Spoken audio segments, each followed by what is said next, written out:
Wala ba siya mga pahiwatig po sa inyo, si Papa Edo po? Wala ba siya pahiwatig na, Nay, anong tawag sa'yo? Ano po? Tita. Ay, tita!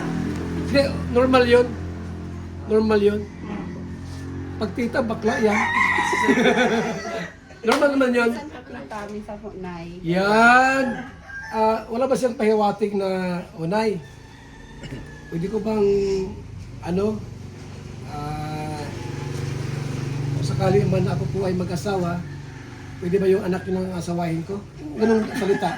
Wala ba siyang ganong pahiwatig? Wala pa naman po sa ngayon. Wala pa ngayon. Siguro po nag-aano po siya na bata pa po si Beyonce. Ay, na baka hindi po natin alam pag nasa tamang edad na po. Sila lang po ang nakakaalam niya na dalawa. Ayun. So, ma-birthday po si Biancy po ngayong September 12. Ganap na siyang dalaga, 18 years old na po. Years old na po. Alam mo po, mag-propose si Papa Ed sa kanya na hindi siya ng 2 taon. Ano? At para maghanda siya ng kanyang mga sarili. Magpabahay siya. Lahat kailangan nila sa pamilya. 2 years na lang. Eh, si President, 20 years old na yon. Kung sakali po na yun ang gawin ni Papa Ed, mag-propose at asawahin siya ng after 2 years, okay lang po ba sa inyo? Sa amin pong magulang, kung ano po ang gusto ng anak namin, doon po kami susupport. Yes! Woo! Talaga naman po, no? Yancy, alam ko narinig mo yung sinabi ni mama mo. Ibig sabihin, Yancy, wala nang atrasan yan. Kung sakali man, hindi ko sinabing gagawin ni Papa Edo yan kasi interviewin ko rin po siya tungkol dito. So, kung sakali po na mangyari man yung proposal, wala na problema. Tuloy ba ang kasalan? Pag 20 ka na? Tuloy ang kasalan, Yancy? Ha? Palagay mo. Ano na yung heart-to-heart talk? May papa pa po. Ha? Ay! Ay, baka nandiyan si tatay mo, kasabi natin. Ha? Meron pa palang papa po. Wala dito papa niya. Nasa labas daw, nagmotor. Di bali po, sa sunod ng mga vlogs natin, tulungin natin sakali ha. Salamat Yancy po sa time mo. Nay, salamat po na nandito kami para bumati po ng happy Mansari. 18 Mansari po, mga kaibigan. Ngayon, bilang pagsasaya po, masayaw daw si ano? Masayaw ka? Ha? Mr. Che? Sayaw, sumayaw, baka umulan ka. So mga kalingap, salamat po sapagkat muli kami nakapasyal dito at binati namin ng happy Mansari po ang age 6. Nay, big 3 sila ngayon. Age C, Juntar, at may Chris ba?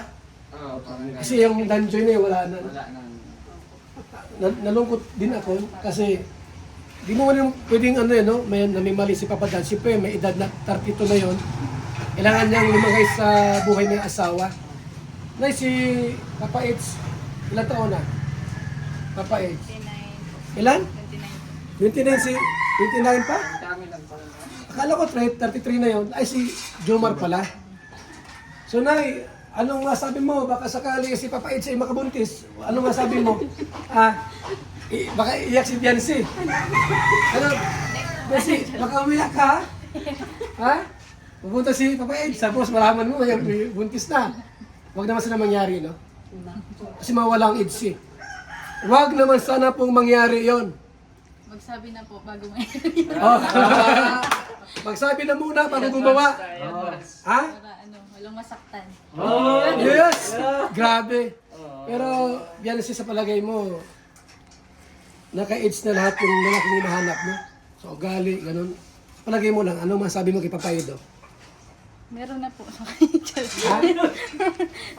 Ano pang kulang, Biancy? Ano pang kulang na sa isang lalaking hinahanap-hanap mo? Mayroon bang hinahanap ka pang iba? Yung talagang gusto mong makita sa isang lalaki. Ano pa yung mga gusto mo pang makita? Ano pang kulang ni Papa Edo? Wala mo na po kuya. Wala na? Okay na po siya. Yes! Grabe talaga mga kaibigan, no? So, ibig sabihin po, ha? Ibig sabihin po, kung sakali po na mag-propose si Papa Ido, wala nang problema dito. Wala na. Ngayon, Mercy, wala bang mga lalaking nagpapahiwatig sa inyong manligaw? Ay, hindi po na wala pong ano. Wala. Balita po, si ano raw, yung isa sa mga keyboys, mayroong ano sa'yo, si Pong daw. Si kuya. Si Kuya Pong. Hindi, may nag-text lang sa akin. O, Kuya Bal, ingat kayo kay Kuya Pong. Niligawan na si Biancy. Madami man pong ini-issue sa akin. Lahat mo po. Huwag naman sanang Kahit ano. iniwan po. Wala. Pero wala naman kayong ano. Wala bang text sa'yo si Pong? Walang chat si Pong? Mga kaibigan ko lang po lahat. Kaibigan lang. So, maliwanag po ha, na only Papa Ids lang po ang kasama niya, pag-i-scout, ganyan. Masaya ka ba, Biancy, na nag-i-scout ka ni, ano? Kaya ba? Nag-enjoy ka ba? Masaya po na nakaka-experience ko kami. Tsaka ano, kasama po niya ako tumutulong. Saan ka nag-enroll, Biancy? Wala ko po. Anong course mo doon? Tourism po. Tourism. Tourism. So, sa ngayon, pumapasok ka na ba ngayon? Uwian ka rito? Uwian? Opo, hatid sundo lang po ni Papa. Patid sundo ni... Wala bang time na si Papa Ed sinusundo ka niya? Kahit po wala po. Nasimat ko man ako kuya po.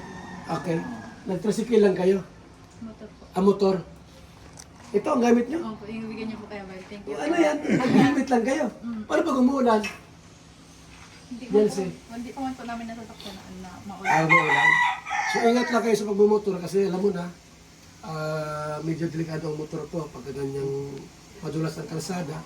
Sa bagay po, ang Daet to Basod, ano lang yan, malapit na naman siya. Kung mga 4 na kilometro po yung from Daet, La Consolacion hanggang dito sa barangay na ito. Salamat Biancy ha sa time. Kuya ba? Ingan natin ang pagbati itong mga kasama natin, ng Happy Mansari. Batiin mo sila, Engineer